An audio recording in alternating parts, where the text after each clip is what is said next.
Sehat cikgu. Bolehlah cikgu. Ya, Alhamdulillah. Okey, jadi di sini kita ada 16 orang. Tahniah yang bangun awal, masuk kelas awal. Okay, jadi hari ini kita akan teruskan ulang kaji elektronik. Okey, kamu tahu kan exam kamu minggu depan kira minggu 1 minggu lagi 4 hari bulan 10. Semua tahu kan exam 4 hari bulan 10.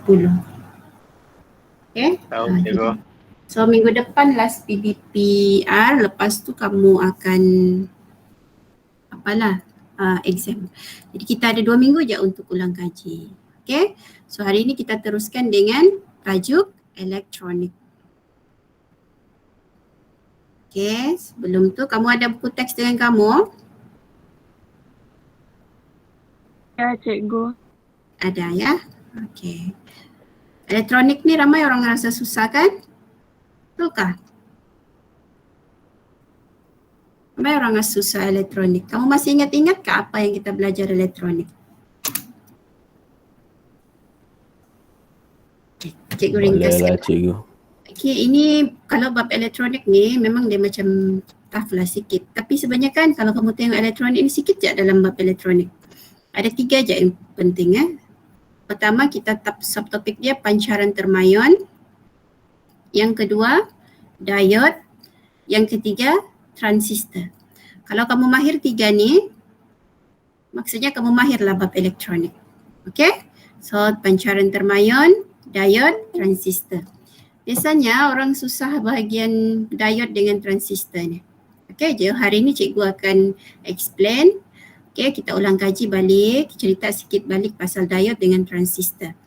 Okay, kalau pancaran termayon, ingat lagi pancaran termayon ni yang kita ada satu logam. Lepas tu logam tu dipanaskan, dia boleh menghasilkan elektron tu terkeluar daripada logam. Bila elektron tu terkeluar daripada logam, lepas tu elektron tu pula ditarik oleh satu lagi plat katod, anod. Lepas tu dia akan bila ditarik tu dia akan menghasilkan satu sinaran, satu garis. Itu yang dipanggil sebagai sinar katod. Okay, so ini buat balik ulang kaji, jangan risau. Nanti mungkin kita akan jumpa soalan juga, kita akan buat yang ni. So hari ini cikgu mau cerita lebih kepada diode dengan transistor. So kita ulang kaji balik ya. So kalau kamu masih ingat lagi diode bentuknya begini ya. Okay, kalau yang secara fizikalnya diode ni begini, yang warna hitam, di ujung dia ada warna silver sikit. Kalau ikut simbol dia, diode dalam litar, ditulis macam ni. So kalau kamu jumpa bentuk begini, ini maksudnya adalah diode. So yang segitiga, bahagian yang segitiga ini adalah cas positif ataupun kita panggil sebagai anod. Okay, yang bahagian yang garis ini pula adalah bercas, kawasan yang bercas negatif atau panggil katod. Apa maksudnya cas positif negatif? Kawasan yang positif ni sebenarnya dia adalah majoriti pembawa lohong positif. Katod ni dia sebenarnya dihasilkan daripada gabungan apa? Siapa masih ingat? Katod ni dia dihasilkan daripada gabungan apa ni? Semikonduktor. Okay? Semikonduktor ada 2 jenis, P dengan N. Okay, masih ingat kan ni? Semikonduktor P dengan semikonduktor N. Bolehlah cikgu. Okay, cikgu recall balik. Semikonduktor P ni yang ada banyak lohong, banyak cas positif. Semikonduktor N pula yang banyak elektron negatif. Jadi maksudnya katod ni dia hasil gabungan P campur dengan N. Sebenarnya dia begini, dia campur tu P dengan N, semikonduktor 2 ni bergabung terhasillah diode. Okay, so cikgu ulang balik, diode ni hasil gabungan 2 semikonduktor. Semikonduktor P dengan N bergabung, lepas tu bila sudah bergabung tu dia menghasilkan satu peranti barulah kita panggil sebagai diode. Okay, kalau kita lukis dia, yang P tu bentuknya segitiga begini, yang N tu yang lurus. Jadi kalau kamu dekat litar kan, pastikan kamu tahulah yang mana positif negatif. Yang ini yang segitiga ni, yang segitiga ni apa? Positif kan negatif? Positif. Positif. Positif. Yang ini yang garis ni? Negatif. Kalau kita mau arus mengalir, okey sebelum tu diod ni apalah guna dia kan? Mesti kita tahu. Kenapa mesti ada diod ni? Apa gunanya diod ini dicipta? Diod ni tujuannya adalah membenarkan arus elektrik mengalir dalam satu arah sahaja. Okey, cuba ulang balik. Membenarkan arus elektrik mengalir melalui satu arah sahaja. Okey, boleh? Ingat sudah balik kah diod? Boleh kelas? Ada soalan setakat ni? Tak ada cikgu. Jadi diod ni walaupun kita tahu dia mengalirkan dia fungsi dia mengalirkan arus dalam satu arah, tapi ada cara susunan dia supaya dia boleh berlaku keadaan itu. Ataupun kita mesti, kalau kita mau membenarkan arus mengalir melalui diod, kita mesti jadikan dia pincang ke depan. Apa maksud pincang ke depan? Pincang ke depan ni kalau kita ada kalau kita sudah tahu susunan diod begini positif negatif, bahagian yang positif P tu kita kena sambung dengan terminal bateri positif. Kita kena sambung yang terminal power supply kita positif pergi P. Pergi yang segitiga ni, barulah kita pincang ke depan. Apa maksud pincang ke depan? Arus boleh mengalir. Ada juga keadaan arus tidak boleh mengalir. Macam mana boleh berlaku arus tak boleh mengalir ataupun kita blok arus tu? Caranya adalah yang bahagian positif ni, P ni kita sambung dengan terminal negatif. Negatif. Ini pincang, kita panggil dia sebagai pincang songsang. Pincang ke depan, pincang songsang. Faham ni dua ni? Faham. Faham cikgu. Cikgu ulang balik urutan dia. Jadi diod ni pertama kena tahu dia punya simbol. Bukan. Kita kena tahu dia punya dia dibuat daripada apa?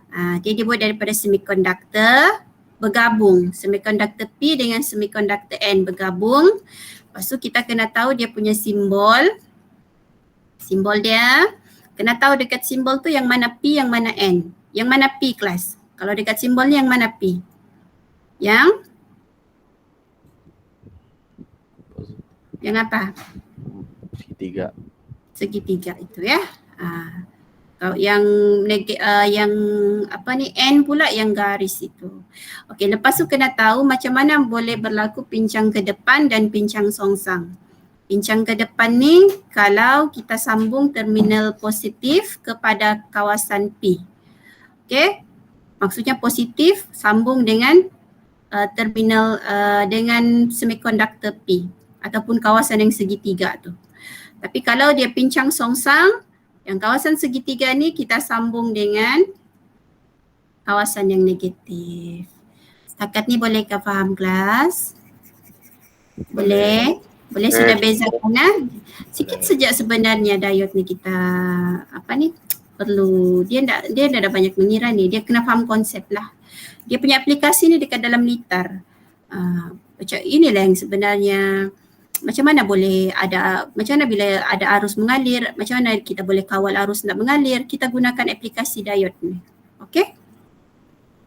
Okey, jadi diod ni, jadi dalam aplikasi dia boleh, oleh sebab dia membenarkan arus mengalir dalam satu arah saja. So ada dua lagi aplikasi utama iaitu untuk menukarkan arus ulang-alik menukarkan arus betul lah, ulang-alik kepada arus terus. Okey. Diod juga digunakan untuk menukarkan arus ulang-alik kepada arus terus. Okey. Jadi proses menukarkan arus ulang-alik kepada arus terus ni kita panggil dia sebagai, cuba baca apa yang cikgu bulatkan ni. Apa ni? Rektifikasi gelombang. Ya. Kadang-kadang ada terkadang tanya, apa maksud rektifikasi gelombang? Maksudnya rektifikasi gelombang ni adalah proses menukarkan arus ulang-alik kepada arus terus. Jadi boleh ditukar arus ulang alik tu boleh tukar kepada arus terus. Caranya menggunakan rektifikasi. Proses rektifikasi ni soalan dia adalah diode lah. Okey, jadi rektifikasi ni ada dua. Pertama rektifikasi gelombang separuh. Yang kedua rektifikasi gelombang penuh. Kalau rektifikasi gelombang separuh, cuba kamu perhatikan ya, ada beza ni. Ini buku teks, cikgu ambil buku teks ni. Entah muka surat berapa ni. Okey, cikgu mau kamu bezakan. Cuba kamu perhatikan ya. Yang ini dengan yang bawah ni. Okey, mula-mula tengok apa persamaan dia. Dia punya initial permulaannya gelombang apa ni? Arus apa? Arus apa ni? Kalau begini naik turun, naik turun. Arus Ulang alik. betul, arus ulang alik. Lepas tu dia lalu diode. Dia lalu diode. Okey. Apa akan terhasil? Yang hasil ni kita panggil output. Output dia macam mana bentuk dia? Samakah dengan yang asal?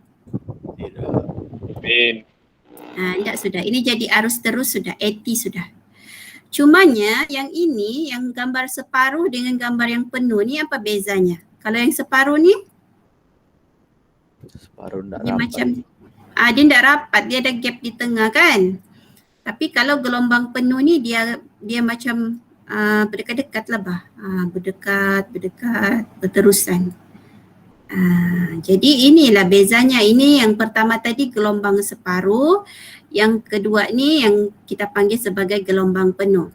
So macam mana menghasilkan dua ni? Apa yang membezakan dia? Kenapa dia boleh beza? Disebabkan oleh bilangan diode yang kita gunakan. Kalau kita pakai satu diode, okay, ingat kalau kita pakai satu diode, kita akan dapat gelombang separuh sahaja. Tapi kalau kita mau dapatkan gelombang penuh, kita perlu pakai berapa diode kelas? Ini cikgu penajar sudah. 4. Pakai berapa diode? 4. Iya, kita pakai 4 diode dan susunan dia pun lain lah. Tidak sama macam yang gelombang separuh tadi. Boleh? So ini pun kita sudah belajar, ini boleh buat ulang kaji balik. Okay. So itulah fungsi diode ni. Boleh membantu dalam rektifikasi gelombang. So rektifikasi itu adalah penukaran arus ulang alik kepada arus terus. Okay, jadi kalau kita tengok summary dia kan untuk diode ni itu sejaklah yang penting. Diode pincang ke depan. Kalau sudah faham tadi pincang ke depan, maksudnya kamu sudah kuasailah pasal diode. Pincang songsang pun sudah faham. Lepas tu rektifikasi sudah tahu. Rektifikasi tadi ada dua. Separuh dengan Penuh. Jadi untuk subtopik diode ni kira okey sudahlah kalau begitu. Jadi cek mana-mana yang kamu tak faham dekat bahagian diode ya. Sebenarnya dia tak susah juga ni. Cuma mungkin kalau untuk yang litar tadi kena baca betul-betul lah yang susunan-susunan. Tapi kalau kamu macam rasa susah kan, tak payah fikir sangat lah. Sebab soalan pun bukannya banyak pasal itu juga. Okay? Tapi kalau kamu minat, kamu untuk kamu punya kefahaman, bagus juga kamu fahamkan pelan-pelan. Okay, setakat ni ada soalan sebelum cikgu pergi kepada transistor. Dah cikgu. Okay, cikgu teruskan ya. Transistor. Hari ni latihan cikgu kasih tentang transistor. Okay. So kalau transistor pula kelas, kalau tadi diode dia dihasilkan oleh dua semikonduktor, gabungan dua semikonduktor. Tapi kalau transistor dihasilkan oleh berapa? 3. Iya, ada tiga semikonduktor bergabung. So dia boleh jadi dua. Sama ada PNP ataupun NPN. Okey. Jadi kalau asasnya transistor ni kita kena tahu 3 bahagian. Dia ada tapak atau kita bagi simbol B. Itu ada pengeluar E. Kemudian pengumpul C. Okey. Kalau kalau transistor NPN dia punya bentuk dia punya simbol anak panah ni daripada B pergi E. Ataupun maksudnya arus tu mengalir daripada tapak pergi pengeluar. Okay, NPN. Untuk NPN. Kalau transistor PNP, arus mengalir daripada E dari E pergi kepada B. Itu saja beza dia. Okey, jadi dalam aplikasi yang mana satu perlu digunakan? Sebenarnya dua-dua boleh digunakan, tapi bila kita menggunakan transistor contohnya PNP, kita kena tukarlah kita punya sambungan terminal positif negatif tu kena betul supaya dia punya arus tu menghasilkan pincang ke depan. Jadi kalau ada orang tanyakan dalam buku ni macam banyak pakai NPN. Tidak bolehkah pakai PNP? Boleh. Tapi nanti kita punya litar, susunan sel kering tu kan, terminal tu kena betul lah untuk bersambung dengan pengumpul nanti. Okey, sebab nanti kalau kita tengok contoh kan banyak tu kamu akan nampak kita pakai NPN je. Okey. Jadi transistor ni apa fungsi dia sebenarnya? Siapa tahu apa fungsi transistor? Benar. Siapa masih? Ya, cikgu dah dengar sangat. Kasih kuat dulu.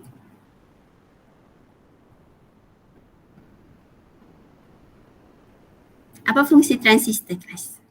Banyak transistor ni, tapi asas dia adalah dia boleh menjadi sebagai pembahagi voltan. Okey, pembahagi voltan. Apa maksud pembahagi voltan ni? Okey, pembahagi voltan ni kalau kita ikut formula dia, ini adalah dia punya penerangan nanti. Tapi ringkasan dia, hari ni cikgu ada bagi soalan pengiraan. Ini formula dia. V out sama dengan R2 bagi R1 tambah R2 darab V in. Okey, V out ni yang mana? V out ni ialah arus dekat sini. Dekat, kalau ataupun kita panggil dia sebagai VBE. Di antara base dengan emitter, pengeluar. Di sini VBE. So VBE ni sama dengan dia cakap R2 bahagi dengan R1 tambah R2. R2 ni yang selari dengan VBE. Darab dengan V in ataupun arus yang awal lah, yang ni, yang masuk. Okay, so ini formula dia. Jadi transistor ni fungsi dia ada beberapa ya. Yang pertama, kita ulang balik cikgu, kita sudah belajar juga ni. Yang pertama, kalau kamu masih ingat, transistor ni boleh digunakan sebagai amplifier. Apa maksud amplifier? Untuk menguatkan voltan. Menguatkan voltan, amplifier, menguatkan arus elektrik. Maksudnya ataupun amplifier lah kan, kalau macam kita bercakap gelombang bunyi kita tu kita mau kasih kuat suara kita kan. Okay. Amplifier. Jadi susunan dia jadi begini. Bila kita mau pakai untuk buat amplifier, kita perlukan letakkan di depan transistor tu kita ada satu perintang boleh laras. Ini perintang boleh laras ataupun kita panggil apa ni? Rheostat. Ini simbol rheostat ni. Kita letak di sini, so bila rheostat ni dia kena adjust, dia akan beri kesan kepada, maksudnya bila rheostat ni kecil, dekat MA ni dia akan jadi besar. Jadi dia boleh menghasilkan, maksudnya input kecil tapi output dia besar. Dia jadi boleh amplifier. Okey, yang kedua,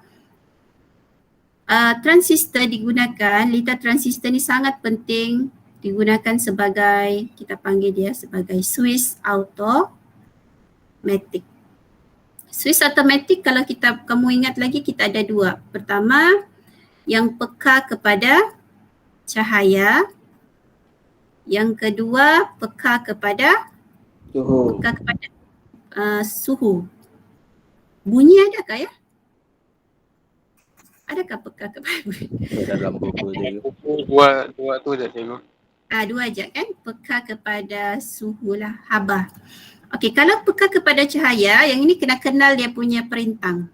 Kalau peka kepada cahaya, kita pakai yang begini bentuknya. Okey, cikgu bagi kamu fikir dulu lah. Cikgu ada dua contoh ni di sini. Okey. Okey, cikgu tanya kamu ya, 1 dan 2. 1 ni peka apa? Peka peka cahaya ke peka suhu? Suhu. Yang lain? Cuba type dulu. Nombor 1 peka apa?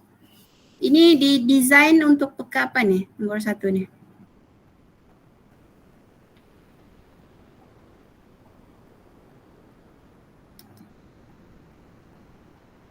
Okey, betul. Peka suhu ya. Macam mana kita tahu dia peka suhu? Dia pakai ni nah. Termistor. Termistor kena kenal lah dia punya kadang-kadang buku dia mungkin dia tak label kan. Dia tak label tapi dia cuma tulis simbol tu saja. Jadi kamu kena tahulah ini ialah termistor. Termistor ni sejenis perintang yang peka kepada haba. So kalau haba tu bertukar, dia punya rintangan tu sangat sensitif. Dia boleh bertukar. Okay, termistor nama dia. Okay, jadi ini macam mana kita dia punya susunan litar termistor ni di atas, R1 di sini, R2 kita ada R2, kemudian transistor di tengah-tengah, lepas tu buzzer ataupun bunyi di sini. Okay, jadi bila ada perubahan kepada haba, contohnya haba terlampau tinggi, okay, dia akan menyebabkan arus mengalir ke dalam transistor ni, menyebabkan sistem bunyi tu menghasilkan bunyi. Okay, jadi kita tahulah ada mungkin kebakaran. Okay, jadi ini adalah aplikasi yang pertama, peka kepada suhu. Okay, yang kedua, peka kepada cahaya. Litar Swiss automatic yang peka kepada cahaya. Contohnya, kalau siang, ini banyak kan lampu di rumah, lampu di tepi jalan tu pun kalau siang dia mati, kalau gelap malam dia hidup. Kenapa boleh begitu? Sebab dia apply pincang songsang dengan pincang ke depan. Maksudnya bila waktu malam tu, bila waktu gelap, arus dalam transistor ni boleh mengalir. Disebabkan perintang LDR ini dia bertukar dia punya nilai rintangan dia. So untuk peka cahaya kita pakai LDR. Kamu perasan kan kalau LDR ni simbolnya lain. Dia begini. Segi dia perintang tapi dia ada bulat-bulat macam ni. Kan? Betulkah? So dia ada cahaya. Dia ada macam garis-garis, maksudnya itu cahaya lah betul kan? Kita panggil dia LDR. LDR ni English apa ni? Light apa ya? Kadang-kadang kalau PM dia pakai PPC. Sama aja tu. Kalau LDR apa? Light perintang peka cahaya. Kalau English apa? Light peka apa? Light detect resistor. Mengkali gitulah. Okay, so LDR ni yang peka kepada cahaya. Okay, kemudian apa lagi cikgu mau explain so inilah dia punya kegunaan dia tadi tu, amplifier. Bila amplifier kena kenal litar ini. Kalau peka cahaya, kena tahulah susunan dia yang nombor 2 ni. Lepas tu peka suhu yang pertama yang merah ni. Okay, boleh kelas? Boleh. Okey, kalau boleh mari kita cuba buat jawab soalan ya. Okey, kita jawab soalan yang cikgu bagi kamu tu. PPC.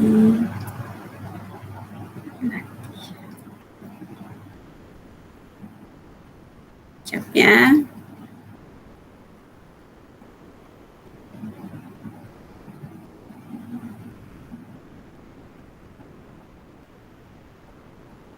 Okey. Okey, cuba tengok soalan ya. Ini latihan hari ini. Okey.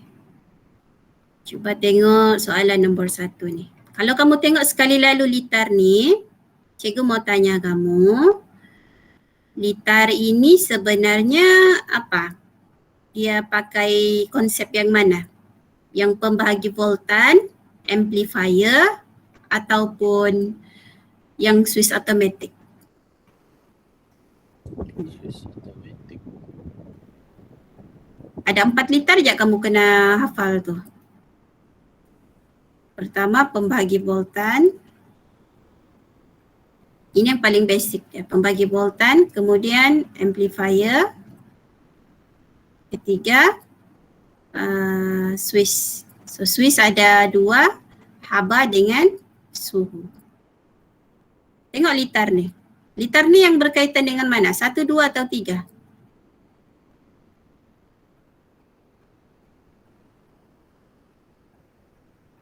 Satu. Kelas?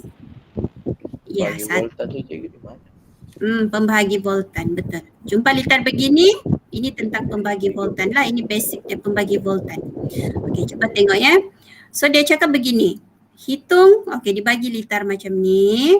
Hitung beza keupayaan merentasi tapak pengeluar VBE bagi setiap perintang itu. Okey, bila melibatkan pembagi voltan, kamu terus ingat tu formula. VBE sama dengan R. Di sini yang mana satu kita mau pakai? R, yang mana yang selari dengan VBE? R3 ke R2?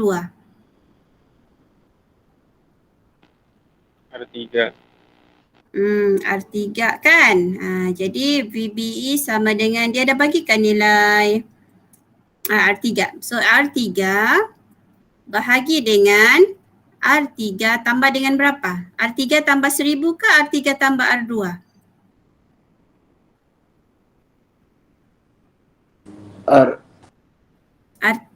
Tambah R2 ke tambah R1? R1. R1 1000 lah. R1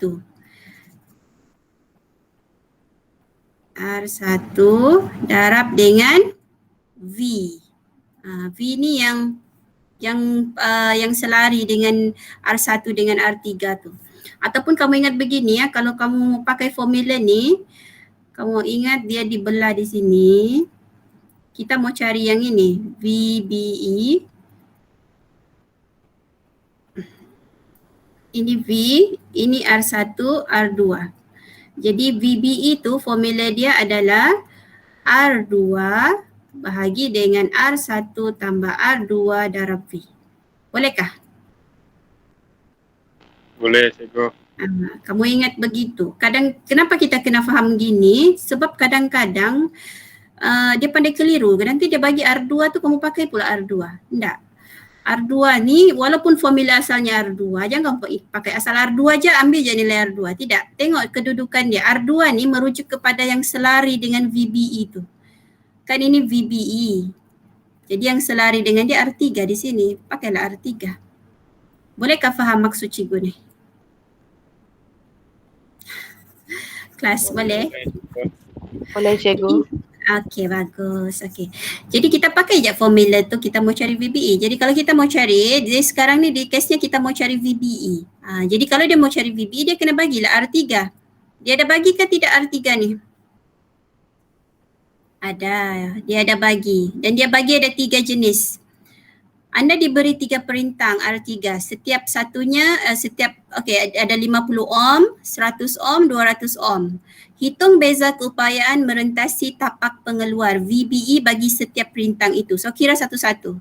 Untuk yang pertama kira bila kita punya R3 50 ohm. Kiralah, so VBE sama dengan R3. Apa yang selari dengan VBE? R3 kan? So R3 dia 50 bahagi dengan 50 tambah dengan 1000. Darab dengan berapa dia punya voltage ni? Yang selari ni? Berapa kelas? 6. So kira berapa dapat? Begitu.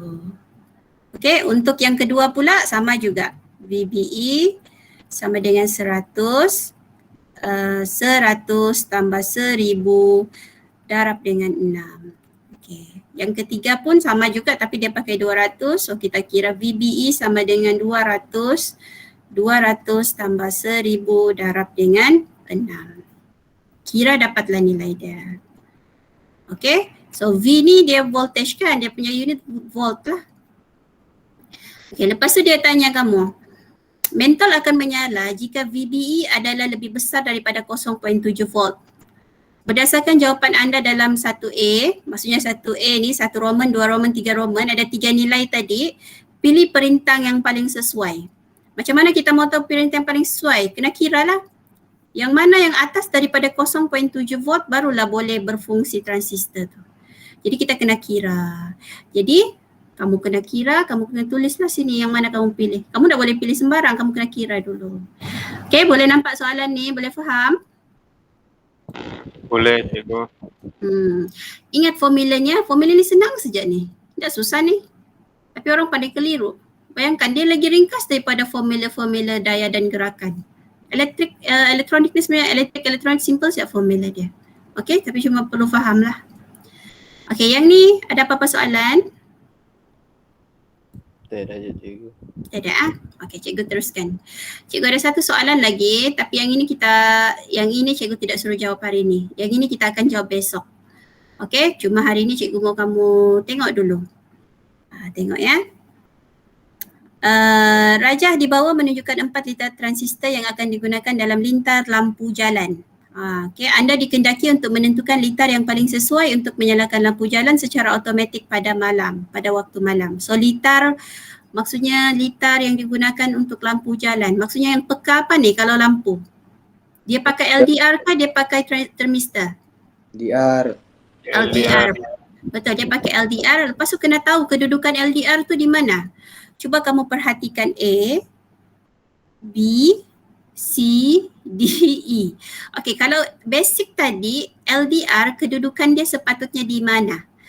Dia mesti selari dengan BE, VBE. Dia selari dengan VBE. So maksudnya A mungkin, B ni memang tak lah.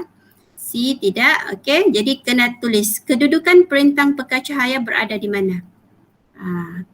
Okey, lepas tu penyambungan bateri. Bateri ni maksudnya yang mana bateri dia? Yang ini. Bateri ni kan ada litar positif negatif. Kalau dia mau pincang ke depan, kita punya terminal positif ini, positif, mesti bersambung kepada litar, apa namanya ni? Mesti bersambung kepada litar, ini base, emitter, collector, pengumpul, C. Kita punya C tu mesti bersambung kepada kita punya litar positif. Sebab ini transistor apa ni tadi?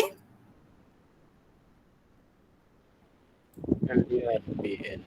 PNP. NPN kan? NPN. Betul lah. NPN kan? Betul kah cik? Ya Allah, salah cikgu ni. Macam mana tu ya? NPN. Tapi kalau kita tengok balik diode tadi transistor tu kan, dia kena positif. Sini positif pergi kolektor. So kalau kamu perhatikan A ni, cuba tengok A bersambungkah? Positif bersambung pergi kolektor? Ya. Ya kan? Kalau B ni pun iya juga. Okey, kalau C pun iya juga. Kalau D pun Tidak. iya. Kalau E ni memang tidak lah. Cuba kamu tengok E ya. Ini maksudnya pincang yang songsang nanti. Kamu tengok ini negatif ni. Negatif. Nampak tak cikgu buat error ni? Nampak cikgu. Ini negatif kan? Kamu tengok dia naik pergi atas, naik, pergi C sini. Bila ini negatif, jumpa dengan C, ini tak jadi ni, ini nanti pincang songsang. Kalau kita mau dia pincang ke depan, dia mesti yang di sini positif. Okey, jadi penyambungan bateri sudah. Susunan litar lampu. Okey, litar lampu yang mana yang sesuai? Kalau kita mau dia menyala dengan terang, selari ke sesiri? Ini basic ni. Sesiri. Ya kah? Kalau kita mau voltage dia sama, semua supply dapat voltage yang sama. Selari. Ya, selari ya. Susunan lampu sebenarnya lebih bagus selari. Bila selari sebenarnya dia akan dapat supply, dia akan menerima voltage yang sama banyak. Okey. So susunan lampu sudah. Penggunaan suis geganti. Perlukah penggunaan suis geganti ni? Perlukah? Jawapannya perlu. Kena adalah sebagai suis kedua. Okey? Jadi yang ini besok. Jangan risau. Hari ini kamu buat pelan-pelan sejak. Okay, lama sudah kan tak PDPR cuti kan. Jadi buat yang ini soalan nombor 1 sahaja. Buat nombor 1 ni, cikgu sudah tunjukkan jalan dia. Tinggal kira lagi ni. Lepas tu buat pilihan. Antara yang 3 perintang tadi, 50 ohm, 100 ohm dengan 200 ohm, yang mana paling sesuai supaya litar ini berfungsi. Dia punya syarat mesti atas daripada 0.7 volt. Okey, jadi ini latihan untuk hari ni. Supaya kamu boleh refresh balik pasal transistor ni. Okey, ada apa-apa soalan? Tidak, cikgu. Tidak, cikgu. Tiada Okey, kejap cikgu mau screenshot sikit.